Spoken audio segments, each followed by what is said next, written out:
আসসালামু আলাইকুম রহমতুল্লাহি অবরকাতুহ। সম্মানিত দর্শক, 2025 সনের জুলাই এবং আগস্ট মাসে কি হতে যাচ্ছে?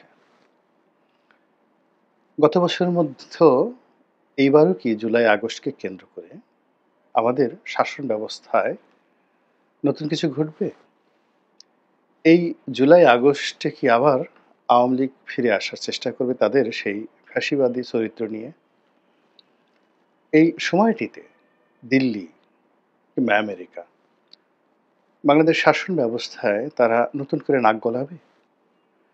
বাংলাদেশ যেভাবে পাকিস্তানের সঙ্গে এবং চীনের সঙ্গে নতুন একটা বন্ধুত্ব গড়ে তোলার চেষ্টা করছে, সেটা কি সফল হবে? ডক্টর মোহাম্মদ ইউনূস কি আরো দীর্ঘদিন থাকবেন, ৫ বছর কিংবা তার অধিক সময়? নাকি তারেক রহমান সাহেবের সঙ্গে যে বৈঠক, সেই বৈঠকের সূত্রে তিনি ২০২৬ সনের ফেব্রুয়ারি মাসের ১ম সপ্তাহে একটি নির্বাচন দিয়ে বিএনপির হাতে ক্ষমতা হস্তান্তর করে চলে যাবেন? এই যে সরল প্রশ্নগুলো, সেই সরল প্রশ্নগুলোর একটিরও সরল উত্তর নেই। প্রশ্নগুলো খুবই স্পষ্ট। কিন্তু এর যে উত্তরগুলো, সেই উত্তরগুলো নেই। দেওয়ার মতো কোনো উল্লেখ নেই এবং শোনার মতো আমাদের যারা লোকজন রয়েছে তাদের ধৈর্য নেই। এর কারণ হলো, যারা এই প্রশ্ন করছেন আর যারা এই প্রশ্নের উত্তর দিবেন তাদের মধ্যে আকাশ এবং পাতাল দূরত্ব। বর্তমানের যারা উপদেষ্টা মণ্ডলী তাদের জনসম্পৃক্ততা নাই বললেই চলে। তারা সামাজিক মাধ্যমে যখন কোনো একটা বিষয় খুব ভাইরাল হয়ে যায়, দেশি বিদেশি চাপের মধ্যে পড়ে, সেটা যেকোনো বিষয় হোক, তখন তারা কার্যত মুখ খোলার চেষ্টা করেন। এর বাইরে তারা নীরবতা পালন করেই সময় পার করছেন এবং নীরবতা দিয়েই তারা সবকিছু জয়লাভ করছেন এবং প্রতিপক্ষকে পরাজিত করছেন। যেমন ধরুন, দীর্ঘদিন ধরে জাতীয় রাজস্ব বোর্ডে আন্দোলন চলল এবং কার্যত কমপ্লিট শাটডাউন। কেউ গেল না, কেউ বসল না, কোনো রকম নেগোসিয়েশন নেই এবং এত বড় একটি প্রতিষ্ঠান থেকে শুরু করে সমস্ত শুল্ক স্টেশনগুলো নজিরবিহীনভাবে দীর্ঘদিন ধরে বন্ধ থাকলো। এরপর আন্দোলনকারীদের যখন হাঁটু ব্যথা হয়ে গেল, কোমরে ব্যথা হয়ে গেল, চাকরি হারানোর ভয় এসে গেল, ঠিক সেই সময়টিতে সরকার সাঁড়াশি অভিযান চালালো। আর এখন সেই আন্দোলনকারীদের মধ্যে যারা শীর্ষ, তাদের কাউকে বরখাস্ত করা হচ্ছে, কাউকে চাকরিচ্যুত করা হচ্ছে, কারো বিরুদ্ধে দুর্নীতি দমন কমিশনকে লাগিয়ে দেওয়া হচ্ছে এবং তাদের মধ্যে রীতিমতো কান্নার রোল পড়ে যাচ্ছে। ফলে রাজনৈতিক সরকারের সময়টাতে যেভাবে বিদ্রোহ হতো, বিপ্লব হতো, তা এই জমানাতে ম্যাটিকুলাসলি অনেকটা আন্দোলনকারীদের জন্য আত্মঘাতী ব্যবস্থাতে রূপান্তরিত হয়ে যাচ্ছে। একইভাবে আপনি চিন্তা করেন দক্ষিণ সিটি কর্পোরেশনের মেয়র পদে শপথ গ্রহণ করা নিয়ে বিএনপি নেতা, তরুণ নেতা জনাব এশরাক, তিনি যে জিদ করেছিলেন, তিনি যে আন্দোলন শুরু করেছিলেন, তিনি যেভাবে নগর ভবনের দখল নিয়ে নিয়েছিলেন, অবস্থা দৃষ্টে মনে হচ্ছিল বাংলাদেশ তিনি চালাবেন। এবং বিএনপির অনেককে আমরা বলতে শুনেছি যে এক এশরাককে মোকাবেলা করতে গিয়ে ডক্টর মোহাম্মদ ইউনূস যেখানে হিমশিম খাচ্ছেন, সেখানে বিএনপির মতো একটা বিরাট দল যদি একটা কোনো মতে ধাক্কা মারে, তাও মারতে হবে না, একটা ফু দেয়, তাহলে তো এই সরকারের কোনো অস্তিত্ব থাকবে না। তো সেই আন্দোলন ১ মাস, ২ মাস, ৩ মাস এভাবে এনবিআরের মতো ছেড়ে দেওয়া হলো প্রকৃতির হাতে। আল্লাহর হাতে ছেড়ে দেওয়া হলো। মানুষ বিরক্ত হয়ে গেল এবং এরশাদ তিনি ইমেজ হারালেন, তার সম্পর্কে বদনাম ছড়িয়ে পড়ল এবং তার যে আগামীতে রাজনৈতিক যে ভবিষ্যৎ, এটি প্রশ্নের মুখোমুখি হয়ে গেল। নগরবাসী তাকে বকাঝকা শুরু করলো এবং দলের মধ্যে তিনি একঘরে হয়ে পড়লেন। ফলে এখন সে আন্দোলন যে কোথায় আছে, কিভাবে আছে আমরা বলতে পারব না এবং সবকিছু এখন ডক্টর মোহাম্মদ ইউনূসের নিয়ন্ত্রণে। তো এভাবে রেসপন্ড না করে শুধু চুপ থেকে প্রকৃতির উপর সবকিছু ছেড়ে দিয়ে যেভাবে সরকার একটার পর একটা ঘটনা তারা সমাধান করছে এবং পুরো পরিস্থিতি নিজেদের নিয়ন্ত্রণে নিয়ে আসছে, এরকম ঘটনা আমি অতীতে দেখিনি কখনো, কোথাও দেখিনি। বাংলাদেশের এরশাদ জমানা থেকে একেবারে প্রথম দিন থেকে রাজনীতির ময়দান, রাষ্ট্র ব্যবস্থা সবকিছু ঘনিষ্ঠভাবে দেখছি। কিন্তু এই সময়টিতে বর্তমান সরকার যা কিছু করছে, এরকম আসলে কখনো দেখিনি এবং তারা সফল। এই সময়ের মধ্যে পল্লী বিদ্যুৎ আন্দোলন করার চেষ্টা করেছে, সচিবালয় আন্দোলন করার চেষ্টা করে চলছে। এই সময়ের মধ্যে আরো অনেক কিছু করার চেষ্টা করেছে। এই সময়ের মধ্যে সবচেয়ে বেশি সরকারের সফলতা হলো যারা উর্দিধারী মানে সামরিক বাহিনী। তো সামরিক বাহিনীর ভয়ে মূলত আমাদের সব সরকার তটস্থ থাকতো। শেখ হাসিনা তাদেরকে তোষণ করার জন্য যা দরকার সবই দিয়েছেন। তারপর প্রেসিডেন্ট জিয়া তো প্রাণ হারালেন, প্রেসিডেন্ট বঙ্গবন্ধু প্রাণ হারালেন, মোশতাক জেলে গেলেন, আমাদের দেশে 1/11 হলো, তারেক রহমান সাহেবের পিঠের যে মেরুদণ্ড ভেঙে চুরমার হয়ে গেল, তাকে একেবারে ফ্যানের সাথে 2 হাত বেঁধে টেনে বেদম প্রহার করা হলো। এ সব কিছুর পেছনে সেনাবাহিনীর গুরুত্বপূর্ণ ভূমিকা ছিল, কিন্তু সেটি নিয়ে প্রশ্ন করার মতো সাহস আমাদের কারো ছিল না। এবং এই বিপ্লবের পরে আমরা যারা জেনারেল ওয়াকারুজ্জামান, ক্যান্টনমেন্ট, নৌবাহিনী, বিমান বাহিনী তাদেরকে সমস্ত শক্তির আধার মনে করতাম এবং মনে করতাম যে ডক্টর মোহাম্মদ ইউনূসকে জাস্ট একটা তুড়ি দিয়ে তারা ক্ষমতা থেকে সরিয়ে ফেলতে পারে। কিন্তু এখানেও সেই এনবিআর এর মতো অন্যান্য জায়গার মতো ডক্টর মোহাম্মদ ইউনূস এবং তার সঙ্গী সাথী যারা আছেন তারা ভীষণ রকম চুপচাপ থেকেছেন, কথা বলেছেন খুব কম, আর তারা তাদের কাজকর্ম করে গেছেন এবং সংঘাত এড়িয়ে গেছেন। এবং সংঘাত এড়াতে এড়াতে আজকের এই দিনে অর্থাৎ ২০২৫ সনের জুলাই মাসে সরকারের অবস্থাটা এমন একটা পর্যায়ে চলে এসেছে যে সেনাবাহিনীর পক্ষ থেকে সরকারের উপর খবরদারি করা হবে, সরকারের কোনো একটা কাজে বাধা তৈরি করা হবে, এরকম কোনো একটা সংঘাত বা এরকম একটা কনফ্লিক্ট অফ ইন্টারেস্ট এগুলোর কোনো লক্ষণ দেখা যাচ্ছে না। বরং আমাদের যে গত ঈদুল ফিতরের পরে ঈদুল আজহা গেল, তো সেখানে সেনাপ্রধান সস্ত্রীক এসে তিনি ডক্টর মোহাম্মদ ইউনূসের সঙ্গে দেখা করলেন। তারপর তিনি বঙ্গভবনে গেলেন, শাহাবুদ্দিন চুপ্পু সাহেবের সঙ্গে দেখা করলেন। একটা সৌজন্য সাক্ষাৎ এই পর্যন্ত। আমরা যেভাবে সরকারের যে নিরাপত্তা উপদেষ্টা খলিলুর রহমানকে নিয়ে ভীত সন্ত্রস্ত হয়ে পড়েছিলাম, যারা কন্টেন্ট তৈরি করেন সরকারের বিপক্ষে তারা সবাই বলছিলেন যে খলিলুর রহমান সেই সেনাবাহিনীর সঙ্গে টেক্কা দিয়ে 1 মিনিট টিকতে পারবেন না।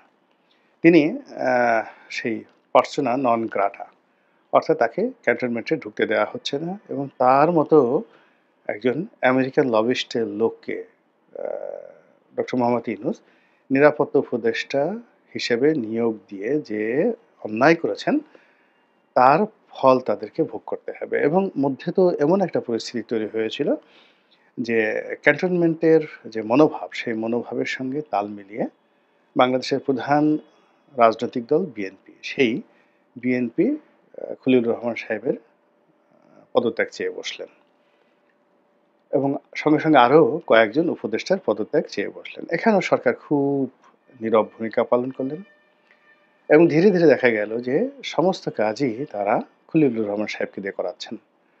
তারেক রহমান সাহেবের সঙ্গে ডক্টর মোহাম্মদ ইউনূসের বৈঠক হবে, সেখানে টোটাল বৈঠকের যে আয়োজন কে করছেন? খলিলুর রহমান। তারেক রহমান সাহেবকে অভ্যর্থনা জানানো, হোটেলের ভিতরে ইউনূস সাহেবের সামনে নেওয়া, আবার সেখান থেকে বৈঠক শেষে ইউনূস সরকারের পক্ষ থেকে তিনি অর্থাৎ খলিলুর রহমান এবং তারেক রহমান সাহেবের পক্ষ থেকে আমির খসরু মাহমুদ চৌধুরী যৌথ সংবাদ সম্মেলন করলেন। ফলে কি হলো? বিএনপি ডক্টর খলিলুর রহমান সম্পর্কে একটা রীতিমতো রাম ধরা খেলেন। এখন আপনারা সবাই জানেন যে সরকার আমাদের দেশে যারা আছে, আমরা আমাদের সেনাবাহিনীর ব্যবহার করার জন্য যে আর্মস অ্যান্ড অ্যামুনিশন কিনি, তার একটা বিরাট অংশ চীন থেকে আসে। তো আওয়ামী লীগ জামানাতে কিছু গোলাবারুদ অস্ত্র ভারত থেকে আসতো, কিন্তু সেটা এখনো পর্যন্ত চীনের পর্যায়ে নয়। আবার ইউরোপ থেকেও, আমেরিকা থেকেও বেশ কিছু সামরিক সরঞ্জামাদি আসে এবং এই ডিলগুলো খুব সিক্রেট ওয়েতে হয় সেনা সদরের আ তত্ত্বাবধানে এবং সেখানে সেনাপ্রধান এবং অন্যান্য যে সকল গুরুত্বপূর্ণ কর্তা ব্যক্তি অত্যন্ত গোপনীয়তার সঙ্গে এই যে অস্ত্র কেনা সংক্রান্ত যে চুক্তি এইগুলো করেন এবং মাঝে মধ্যে থার্ড পার্টি এর সাথে সম্পৃক্ত থাকেন। কিন্তু এটা খুব অল্প। যেমন যখন ১৯৯৬ সনে আওয়ামী লীগ ক্ষমতায় এসেছিল তখন দায়ু কোম্পানির মাধ্যমে একটা ফ্রিগেট কেনা হয়েছিল। তখন আব্দুল আল মিন্টু আওয়ামী লীগের সঙ্গে ছিলেন। আওয়ামী লীগের ব্যবসায়ী সেই যেমন সালমান এফ রহমান সাহেব সেই ২০০৯ থেকে একেবারে ২৫ পর্যন্ত আ সবকিছু নিয়ন্ত্রণ করতেন। তদ্রূপ ওই জমানাতে ৯৬ সনে তখন আ শেখ পরিবারের একেবারে ঘনিষ্ঠ ছিলেন আব্দুল আল মিন্টু। তো তখন তিনি সেই ফ্রিগেট কেনার যে সেই ডিলটির বাংলাদেশি এজেন্ট ছিলেন তার কোম্পানি। আব্দুল আল মিন্টুর কোম্পানি এরকম আরো অনেক কিছু। এবং সেটা নিয়ে মামলাও হয়েছিল, দুর্নীতির মামলা। সেই মামলাটার কি অবস্থা চলছে না খালাস পেয়েছেন আমি এখন পর্যন্ত জানি না। তো এরকম সেনাবাহিনীর অনেক বা নৌবাহিনী, বিমান বাহিনীর অনেক কিছু সরবরাহ করা হয়। সেক্ষেত্রে রাষ্ট্র টু রাষ্ট্র হয়। আবার এর বাইরে এরকম আব্দুল আল মিন্টুর মতো বা সালমান এফ রহমানের মতো বা এখন যারা ইউনূস সরকারের খুব ঘনিষ্ঠজন রয়েছেন, এই সমস্ত লোকজন এই ডিলগুলো করেন। বেসরকারি বা বেসামরিক প্রতিষ্ঠানসমূহ। তো সেই বিষয়গুলো যাই হোক না কেন সেখানে সেনাপ্রধানের একটা বা নৌবাহিনী প্রধান, বিমান বাহিনী প্রধানের একটা গুরুত্বপূর্ণ ভূমিকা পালন করেন এবং এরকম কয়েকটি বৈঠক সেনাপ্রধানের সঙ্গে আমেরিকার হওয়ার কথা ছিল। তারপরে চীনে অ্যা যাওয়ার কথা ছিল সেনাপ্রধানের। আমরা এটা শুনেছিলাম। এখন সেটা কি এই অস্ত্র কেনা সংক্রান্ত নাকি কোনো সামরিক বিষয়াদি নিয়ে আলাপ আলোচনা নাকি অন্য কোনো কিছু আমরা জানি না। বিকজ পুরোটাই আসলে রাষ্ট্রীয় গোপনতা। কিন্তু দেখা গেল যে সেই সমস্ত জায়গাতেও ডক্টর খলিলুর রহমান রাষ্ট্রের প্রতিনিধিত্ব করেছেন এবং সেখানে রাষ্ট্রকে অতিক্রম করে সেনাপ্রধান সেখানে যেতে পারেনি। It means the whole situation and environment is controlled by the Yunus government and operated by the Khalilur Rahman itself. It's a grand victory. তো এই যে এই অবস্থাতে সরকার যে একটার পর একটা সফলতা দেখিয়ে যাচ্ছে, সেই সফলতার ধারাবাহিকতায় ২০০০ এই ২৫ সনের জুলাই আগস্টে যেই কথাগুলো নতুন করে এসেছে, সেটা হলো বর্তমান নির্বাচন কমিশনার বা প্রধান নির্বাচন কমিশনার বা কমিশন আ তারা কি থাকবে না পদত্যাগ করবে? সরকারের যারা কিংস পার্টি গত কিছুদিন ধরে তারা এই কমিশনের পদত্যাগ দাবি করে আসছে এবং তারা সন্দেহ করছে যে এই কমিশনের বেশিরভাগ কর্তা ব্যক্তি আ বিএনপি মাইন্ডেড এবং তারা বিএনপিকে জেতানোর জন্য তারা চেষ্টাচরিত করে যাচ্ছেন। তো কাজেই এই কমিশনের অধীনে নিরপেক্ষ নির্বাচন হতে পারে না। এনসিপি এই দাবি তুলছে এবং এর প্রেক্ষিতে নজিরবিহীনভাবে প্রধান নির্বাচন কমিশনার যিনি রয়েছেন তিনি ডক্টর মোহাম্মদ ইউনূসের সঙ্গে তার বাসভবনে দেখা করেছেন, যেটা স্বাধীন বাংলাদেশে হয়নি। এখন এটি হতে পারে আ অনেক কিছু হতে পারে। কিন্তু এই বৈঠকের পরে আ প্রধান নির্বাচন কমিশনার পক্ষ থেকে যে বক্তব্য দেয়া হয়েছে সেগুলো অনেকটা আউলা-ঝাউলা। এগুলোর সঙ্গে বাস্তবতার কোনো মিল নেই এবং এলোমেলো। সেই এলোমেলো কথার কারণে মনে হচ্ছে যে তিনি বিব্রত। তিনি আ যাকে বলা হয় কি করতে যাচ্ছেন বা কি করবেন সেগুলো নিয়ে তিনি চিন্তিত এবং একই সঙ্গে অতি সম্প্রতি সাবেক ২ জন প্রধান নির্বাচন কমিশনার হাবিবুল আউয়াল এবং জনাব নুরুল হুদা তাদেরকে যেভাবে গ্রেপ্তার করা হয়েছে, কারাগারে নেয়া হয়েছে, তাদেরকে যেভাবে রিমান্ডে নেয়া হয়েছে, তাদেরকে যেভাবে ১৬৪ ধারায় আ তারা যেভাবে জবানবন্দি দিয়ে তাদের অতীতের কৃত্যকর্মের জন্য তারা যেভাবে আ স্বীকারোক্তি দিয়েছেন এবং মোটামুটি নুরুল হুদাকে যেভাবে উত্তম মাধ্যম দেওয়া হয়েছে, পিটুনি দেওয়া হয়েছে, তাও আবার যেন-তেন পিটুনি নয়, জুতো দিয়ে পিটুনি দেওয়া হয়েছে। আর হাবিবুল আউয়ালকে কোর্টে ওঠার সময় তার মুখে যেভাবে থু নিক্ষেপ করা হয়েছে, এটি বর্তমান যারা নির্বাচন কমিশন রয়েছে সেখানে তাদের একটা ভীষণ রকম সাইকোলজিক্যাল সমস্যা তৈরি করেছে, মনস্তাত্ত্বিক সমস্যা তৈরি করেছে। তো সেই কারণে তারা ডক্টর মোহাম্মদ ইউনূসের সঙ্গে দেখা করতে পারেন এবং অথবা এনসিপি যে দাবি করছে সেই দাবি নিয়ে কোনো কথাবার্তা হতে পারে, আরো অনেক কিছু। কিন্তু ব্যাপারটা হলো যে ডক্টর মোহাম্মদ ইউনূসের সঙ্গে তার যে বৈঠকটি এটি আনইউজুয়াল, অস্বাভাবিক এবং আনপ্রেসিডেন্টেড। কখনো ইতিপূর্বে যেটা হয়নি। গেল নির্বাচন কমিশন। এখন রাষ্ট্রপতি চুপ। তিনি কি কার্যকর আছেন? তিনি কি গৃহবন্দী? তিনি কি ওখান থেকে বের হয়ে রাষ্ট্রপতি হিসেবে কোনো কাজকর্ম করতে পারেন? আপাত দৃষ্টিতে মনে হচ্ছে যে তিনি গণভবনের মানে তিনি বঙ্গভবনের ভিতরে আছেন বটে। তবে ডক্টর মোহাম্মদ ইউনূসের হুকুমের বাইরে একটি উহ বা একটি আহ শব্দ করার ক্ষমতা তার নেই। তিনি তার সমস্ত বুদ্ধি, প্রজ্ঞা, মেধা দিয়ে অনেকটা ঝুঁকি নিয়ে সেই ডক্টর মোহাম্মদ ইউনূস সরকারকে তিনি শপথ পড়িয়েছেন। তিনি যদি বলতেন যে আমি শপথ পড়াবো না, অথবা তিনি যদি প্যাঁচ লাগাতে চাইতেন, অনেকভাবে প্যাঁচ লাগাতে পারতেন। আমি যতটুকু জানি যে সুপ্রিম কোর্টের যে রেফারেন্সটির সূত্রে ডক্টর মোহাম্মদ ইউনূসকে এবং তার সরকারকে রাষ্ট্রপতি শপথ বাক্য পাঠিয়ে মানে পড়িয়েছেন, সেই বুদ্ধিটি রাষ্ট্রপতি দিয়েছেন ১০৬ ধারা অনুযায়ী সুপ্রিম কোর্টের রেফারেন্স আনা, এবং এই পুরো কাজটি রাষ্ট্রপতি করেছেন এবং যাতে এই বিপ্লবটি সফল হয়। কিন্তু সেই রাষ্ট্রপতিকে শপথ গ্রহণ করার পর থেকে তারা সাহায্য করেনি, সহযোগিতা করেনি, বরং তাকে শেখ হাসিনার দস্যুর রূপে, আওয়ামী লীগের দস্যুর রূপে টেনে হেঁচড়ে সেখান থেকে নামানোর জন্য যে গত ১ বছর প্রচেষ্টা চলছে, সেই প্রচেষ্টার কবলে পড়ে রাষ্ট্রপতি ওখানে বসে যে গুমরে, গুমরে কাঁদছেন। তার কাছে মনে হচ্ছে এর চাইতে মরে যাওয়াটা তার জন্য সম্মানজনক এবং নিরাপদ। তো এরকম যখন চলছে ১১ মাসের মাথায় এসে আবার সেই গণভবন যেভাবে ভাঙচুর করা হয়েছিল, আক্রমণ করা হয়েছিল, ওভাবে রাষ্ট্রপতি ভবন অর্থাৎ বঙ্গভবন আক্রমণের জন্য নানা মহল থেকে জোর দাবিল তোলা হচ্ছে এবং নানা রকম কথাবার্তা ছড়িয়ে ছিটিয়ে পড়ছে। এখন রাষ্ট্রপতির আলাদা গার্ড আছে, সেনাবাহিনী আছে, রাষ্ট্রযন্ত্র আছে। কিন্তু মবের কাছে তো আসলে গত ১১ মাসে সবকিছুই পরাজিত হয়েছে।